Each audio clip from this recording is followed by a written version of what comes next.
I came here because my husband's a farmer, and we met and fell in love, and I was really nervous about moving out to the middle of nowhere and attending this small church that had been here forever. When we came here, these people were just so on fire for Jesus. They were sharing the Jesus film. So it was fun. It didn't take me long to find my fit here.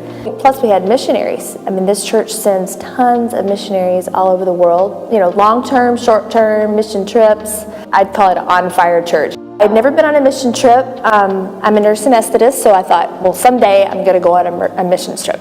Some friends here just said, hey, we really feel a tug to go to Africa. Do you want to find out if that's possible? And so I came to some meetings, and then the idea just got going, and found out there was a need at this little hospital called Tandala that our church put the roof on 50 years ago. So the history was already there, and God just kind of orchestrated that I got to be a part of it. I thought I would go like with Operation Smile or some, secular trip that my buddies would do. But this was way better. I went out on the biggest limb I had ever gone out on with my faith.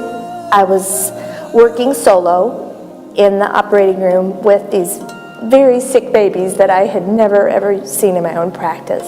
So I just had to ask God to be my everything and to just guide my hands and my decision making. Asked Him to help me draw on the things that I knew and to wing the things that I didn't know. And we got through. We got through the surgeries, and nobody died. And it was just such a huge stretch of faith. It was just totally meant to be. Well, I would have never dreamt that I would have picked such a remote place to go for a mission trip.